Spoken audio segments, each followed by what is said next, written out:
Here are some facts about the number pi in 3 minutes and 14 seconds. In the American month, day, year, date format, March 14th is written as 3/14, hence why its date was chosen for celebrating pi. And while we are talking about pi days, the 314th day of the year happens to land on the 10th of November. Let's start with the definition. Pi is defined as the ratio between a circle's circumference c and its diameter d, where pi equals c over d. Or is it? Well, one of the things about pi is that it can be defined in terms of the trigonometric equations. Definition 1 is that pi is the smallest positive solution to the equation sin x equals 0.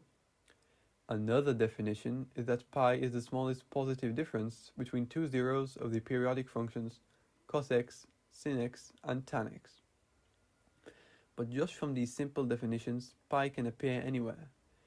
In calculus, for example, the definite integral from -1 to 1 of root 1 minus x squared is equal to pi over 2.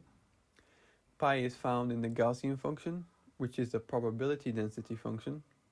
Pi occurs in many places in physics.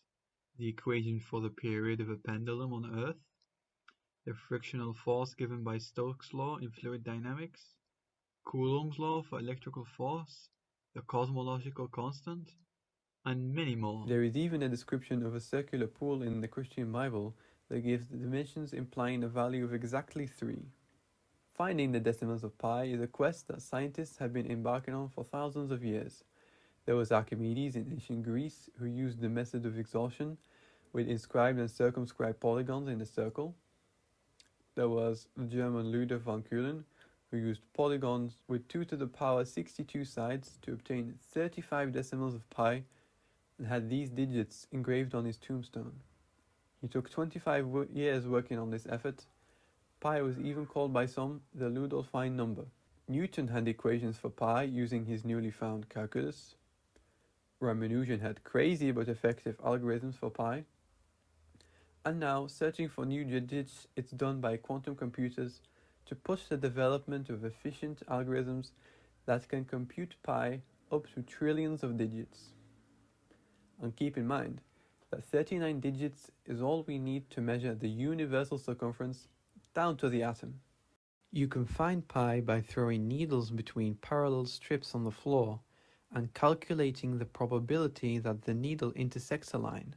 The probability of two random numbers being relatively prime, that is, having no shared factors, is equal to 6 over pi squared. The value of pi to the pi to the pi could be an integer for all we know. And my final fact is that pi philology is the practice of memorizing large numbers of digits of pi, and the current record is 70,000 digits.